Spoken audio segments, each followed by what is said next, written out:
Hi guys, welcome to chapter 1 Computer Fundamentals. ഇപ്പോൾ കഴിഞ്ഞ ക്ലാസ്സിൽ നമ്മൾ ഡാറ്റ പ്രോസസ്സിങ്ങിനെ കുറിച്ചാണ് പഠിച്ചത്. ഇനി നമ്മൾ കാണാൻ പോകുന്നത് ഇപ്പോൾ data processing, what is the difference between data and information, പിന്നെ what are the stages of data processing. ഇത്രയും കാര്യങ്ങൾ നമ്മൾ കണ്ടു കഴിഞ്ഞു. അപ്പോൾ അതിലൊരു കാര്യം നമ്മൾ പറയാനായിട്ട് ബാക്കി വെച്ചിരുന്നു, the basic functional units of A computer. അപ്പോൾ ഈ ഫിഗർ നമ്മൾ നോക്കാം. ഈ ഫിഗറിൽ ഈ രണ്ടറ്റത്തായിട്ട് കാണിച്ചിട്ടുണ്ട്. ആ കാര്യങ്ങൾ നമ്മൾ പഠിച്ചില്ലെങ്കിലും കുഴപ്പമൊന്നുമില്ല. അതായത് ഡാറ്റ ഇൻസ്ട്രക്ഷൻസും ഇൻപുട്ട് യൂണിറ്റിലേക്ക് കൊടുക്കുന്നു, പിന്നെ ഔട്ട്പുട്ട് യൂണിറ്റിൽ നിന്ന് അത് യൂസേഴ്സിലേക്ക് എത്തുന്നു. അതാണ് ആ ഫിഗറിൽ കാണിച്ചിരിക്കുന്നത്. അപ്പോൾ പ്രധാനപ്പെട്ട ഭാഗങ്ങൾ എന്ന് പറയുന്നത് the central processing unit. Central processing unit എന്ന് പറഞ്ഞാൽ അത് ബ്രെയിൻ ഓഫ് ദ കമ്പ്യൂട്ടറാണ്. അപ്പോൾ അതിൽ തന്നെ ഉള്ളിലുള്ള വേരിയസ് അതർ യൂണിറ്റ്സ് ആണ് arithmetic logic unit, control unit, registers. അപ്പോൾ the data and instructions are taken from outside and feed into input unit. അത് ഇൻപുട്ട് യൂണിറ്റിലൂടെ അത് CPU-യിലേക്ക് എത്തിച്ചേരുന്നു, പ്രോസസ്സിംഗ് യൂണിറ്റിലേക്ക് എത്തിച്ചേരുന്നു. കൺട്രോൾ യൂണിറ്റ് അതിന് വേണ്ട സിഗ്നൽസ് മുഴുവൻ കൊടുക്കുന്നു, മറ്റ് യൂണിറ്റുകളെ മാനേജ് ചെയ്യുന്നു, കൺട്രോൾ ചെയ്യുന്നു. സ്റ്റോറേജ് യൂണിറ്റുമായിട്ട് അങ്ങോട്ടും ഇങ്ങോട്ടും വിവരങ്ങൾ കൈമാറുകയും ചെയ്യുന്നു. പ്രോസസ്സിങ്ങിന് ശേഷമുള്ള റിസൾട്ടുകൾ ഔട്ട്പുട്ട് യൂണിറ്റിലൂടെ യൂസേഴ്സിലേക്ക് എത്തിച്ചേരുന്നു. ഇപ്പോൾ ഇതാണ് ആ ഫിഗറിൽ കാണിച്ചിരിക്കുന്നത്. ഇപ്പോൾ what are the functions of input unit? അതായത് ആക്സെപ്റ്റ്സ് ഇൻസ്ട്രക്ഷൻസ് ആൻഡ് ഡാറ്റ. ഇൻസ്ട്രക്ഷനും ഡാറ്റയും ആക്സെപ്റ്റ് ചെയ്യുന്നു ഇൻപുട്ട് യൂണിറ്റ്. ഇൻപുട്ട് യൂണിറ്റ് എന്ന് പറഞ്ഞാൽ നമ്മളുടെ കീബോർഡ്, മൗസ്, പിന്നെ ജോയ്സ്റ്റിക്ക്, സ്കാനർ, മൈക്രോഫോൺ, അങ്ങനെ ഏത് ഇൻപുട്ട് ഡിവൈസ് വേണമെങ്കിലും. ഒരുപാട് ഇൻപുട്ട് ഡിവൈസസ് നമുക്കിനി ചാപ്റ്ററുകളിൽ പഠിക്കാനുണ്ട്. ഈ ഇൻസ്ട്രക്ഷൻസും ഡാറ്റയും കമ്പ്യൂട്ടറിന് മനസ്സിലാകുന്ന ഭാഷയിൽ, അതായത് ഡിജിറ്റൽ ഫോർമാറ്റിലേക്ക് മാറ്റുകയാണ് ചെയ്യുന്നത്. ആ ഡിജിറ്റൈസ്ഡ് ഡാറ്റ, ഡിജിറ്റൽ ഫോർമാറ്റിലാക്കിയിട്ടുള്ള ഡാറ്റ കമ്പ്യൂട്ടറിലേക്ക് കൊടുക്കുന്നു പ്രോസസ്സിങ്ങിന് വേണ്ടിയിട്ട്. എന്താണ് CPU? CPU is the brain of the computer. എല്ലാ പരീക്ഷയ്ക്കും ചോദിക്കാറുള്ളതാണ്. The heart of the computer, the brain of the computer, CPU. Consist of units, arithmetic logic unit, control unit and registers. ഇനി ഓരോ യൂണിറ്റിൻ്റെയും എന്താണ് അരിതമാറ്റിക് ലോജിക് യൂണിറ്റ്?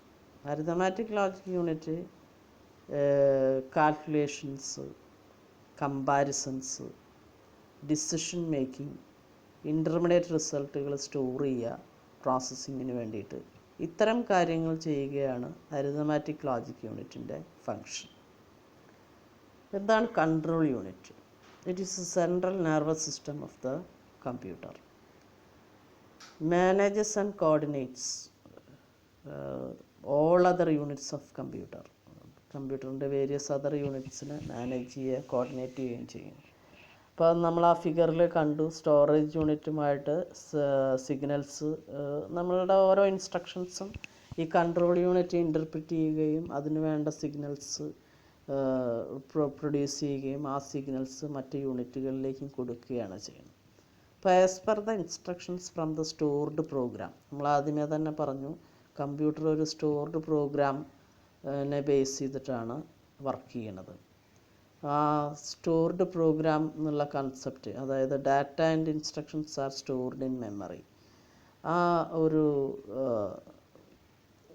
ഫങ്ഷൻ, ആ data and instructions R stored in the computer, ആ ഒരു concept കൊണ്ടുവന്നത് doctor John von Newman എന്നുള്ള മാത്തമാറ്റീഷ്യനാണ്. അപ്പോൾ ആ സ്റ്റോർഡ് പ്രോഗ്രാം കൺസെപ്റ്റ് ബേസ് ചെയ്തിട്ട് മെമ്മറിയിൽ അത് സ്റ്റോർഡാണ്. മെമ്മറിയിൽ നിന്ന് വരുന്ന ഡാറ്റയെ ഇൻ്റർപ്രിറ്റ് ചെയ്യുകയും ആ ഓപ്പറേഷനെ ഇൻ്റർപ്രിറ്റ് ചെയ്യുകയും ആ ഓപ്പറേഷനെ ബേസ് ചെയ്തിട്ട് സിഗ്നലുകൾ മറ്റ് യൂണിറ്റിലേക്ക് കൊടുക്കുകയും ചെയ്യുന്നു. അപ്പോൾ അതാണ് കൺട്രോൾ യൂണിറ്റിൻ്റെ ഫങ്ഷൻസ്. ഈ ഓരോ യൂണിറ്റിൻ്റെയും ഫങ്ഷൻസ് പ്രത്യേകമായിട്ട് എടുത്ത് ചോദിക്കാറുണ്ട്. അപ്പോൾ നമ്മളുടെ നോട്ടിൽ ഓരോ യൂണിറ്റിൻ്റെയും ഫങ്ഷൻസ് എഴുതിയിട്ടില്ല. അപ്പോൾ കൂട്ടുകാർ എന്ത് ചെയ്യണമെന്ന് വെച്ചാൽ ഈ വീഡിയോ കണ്ടതിന് ശേഷം ആ ഓരോ യൂണിറ്റിൻ്റെയും ഫങ്ഷൻസ് നോട്ടിൽ എഴുതി ചേർക്കുക. What are registers? CPU-ലെ പ്രധാന എലമെൻ്റാണ് registers. Temporary storage locations. Registers are temporary storage locations. അതായത് അരിതമാറ്റിക് ലോജിക് യൂണിറ്റിൽ പ്രൊഡ്യൂസ് ചെയ്യുന്ന ഇൻ്റർമീഡിയറ്റ് റിസൾട്ടുകളെ തൽക്കാലത്തേക്ക് സ്റ്റോർ ചെയ്യുന്ന ഒരു ലൊക്കേഷനാണ് രജിസ്റ്റേഴ്സ് എന്ന് പറയുന്നത്. എന്താണ് സ്റ്റോറേജ് യൂണിറ്റ്? സ്റ്റോറേജ് യൂണിറ്റ് ചെയ്യുന്നത് എന്താണെന്ന് വെച്ചാൽ സ്റ്റോറേജ് യൂണിറ്റ് സ്റ്റോർ ചെയ്യുന്നു ഡാറ്റ ആൻഡ് ഇൻസ്ട്രക്ഷൻസ് ഫോർ പ്രോസസ്സിങ്ങിന് വേണ്ട ഡാറ്റയും ഇൻസ്ട്രക്ഷൻസും സ്റ്റോർ ചെയ്യുന്നു. അരിതമാറ്റിക് ലോജിക് യൂണിറ്റിൽ പ്രൊഡ്യൂസ് ചെയ്യുന്ന ഇൻ്റർമീഡിയറ്റ് ടെമ്പററി റിസൾട്ടുകൾ സ്റ്റോർ ചെയ്യുന്നു. ഫൈനൽ റിസൾട്ടുകൾ പ്രോസസ്സിങ്ങിന് വേണ്ടി സ്റ്റോർ ചെയ്യുന്നു. Storage is divided in two types. അതായത് പ്രൈമറി സ്റ്റോറേജും ഉണ്ട്, സെക്കൻഡറി സ്റ്റോറേജും ഉണ്ട്. Primary storage is also called main memory. ഈ പ്രൈമറി സ്റ്റോറേജ് തന്നെ രണ്ട് തരത്തിലുണ്ട്. റാമും ഉണ്ട്, റോമും ഉണ്ട്. റാം എന്ന് പറഞ്ഞാൽ റാൻഡം ആക്സസ് മെമ്മറി, റോം എന്ന് പറഞ്ഞാൽ റീഡ് ഓൺലി മെമ്മറി. ഇത് നമ്മൾ വീണ്ടും കാണുന്നുണ്ട്. ഈ random access memory contains instructions, data, results after processing. ഇതൊരു വോളറ്റൈൽ മെമ്മറിയാണ്. അതിലെ കണ്ടൻസ് പവർ ഓഫ് ആവുന്നതോടുകൂടി അതിലെ കണ്ടൻസ് പോകും. അപ്പോൾ പക്ഷേ ഒരു റീഡ് റൈറ്റ് മെമ്മറിയാണ്. അതായത് നമുക്ക് മെമ്മറിയിലെ കണ്ടൻസ് ഇൻസ്ട്രക്ഷൻസും ഡാറ്റയും എല്ലാം അതിലെ കണ്ടൻസ് നമുക്ക് റീഡ് ചെയ്യുകയും റൈറ്റ് ചെയ്യുകയും ചെയ്യാം. റീഡ് ഓൺലി മെമ്മറി എന്ന് പറയുമ്പോൾ അത് പെർമനൻറ്റ് മെമ്മറിയാണ്. That contains instructions for startup procedure of the computer. അതായത് കമ്പ്യൂട്ടർ സ്റ്റാർട്ട് ചെയ്യുമ്പോൾ ബൂട്ടപ്പ് ചെയ്യുമ്പോൾ ചില കാര്യങ്ങൾ അവിടെ നടക്കുന്നുണ്ട്. നമ്മളുടെ എല്ലാ ഡിവൈസുകളും ഈ കമ്പ്യൂട്ടറുമായി കണക്റ്റഡ് ആണോ, അതുപോലെ നമ്മളുടെ പ്രോഗ്രാം ഓപ്പറേറ്റ് ചെയ്യാൻ വേണ്ട ഒരു സ്പെഷ്യൽ പ്രോഗ്രാം അവിടെ ഓപ്പറേറ്റിംഗ് സിസ്റ്റം എന്ന് പറഞ്ഞൊരു പ്രോഗ്രാമുണ്ട്. ആ പ്രോഗ്രാം അവിടെ മെമ്മറിയിലേക്ക് കൊണ്ടുവരിക, മെമ്മറിയിലേക്ക് അത് ലോഡ് ചെയ്തതിന് ശേഷം ആ ഇൻസ്ട്രക്ഷൻസ് എക്സിക്യൂട്ട് ചെയ്യുക. എന്നാൽ മാത്രമേ നമ്മുടെ കമ്പ്യൂട്ടർ ഓണായി വരുള്ളൂ. അപ്പോൾ ആ കമ്പ്യൂട്ടർ ഓണായി വരുന്ന ആ ഒരു പ്രോസസ്സ് ചെയ്യുന്ന ആ പ്രോഗ്രാം ബൂട്ട്സ്ട്രാപ്പ് പ്രോഗ്രാം, ആ ബൂട്ട്സ്ട്രാപ്പ് ലോഡർ സ്ഥിതി ചെയ്യുന്നത് ഈ റോമിലാണ്. Read only memory. Secondary storage, അപ്പോൾ പ്രൈമറി സ്റ്റോറേജും ഉണ്ട്, സെക്കൻഡറി സ്റ്റോറേജും ഉണ്ട്. സെക്കൻഡറി സ്റ്റോറേജ് എന്ന് പറഞ്ഞാൽ അതൊരു പെർമനൻറ്റ് സ്റ്റോറേജാണ്. അതിനെ ഓക്സിലറി മെമ്മറി എന്നുകൂടി പറയുന്നു. അത് ഹൈ സ്റ്റോറേജ് കപ്പാസിറ്റി ഉള്ളതാണ്. ഹാർഡ് ഡിസ്കുകൾ, CD, DVD എല്ലാം അതിന് എക്സാമ്പിൾസ് ആയിട്ട് വരും. ഔട്ട്പുട്ട് യൂണിറ്റ് എന്ന് പറയുന്നത് receives the results in coded form. Then coded ഫോമിലാണ് ആ റിസൾട്ടുകൾ വരുന്നത്, അതായത് ഡിജിറ്റൽ ഫോമിൽ.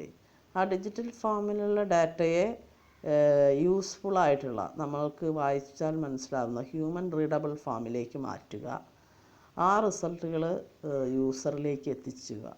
ഇത്തരം കാര്യങ്ങളാണ് ഔട്ട്പുട്ട് യൂണിറ്റിൻ്റെ ഫങ്ഷൻസ്. അപ്പോൾ നമുക്ക് ഇത്രയുമാണ് നമ്മളുടെ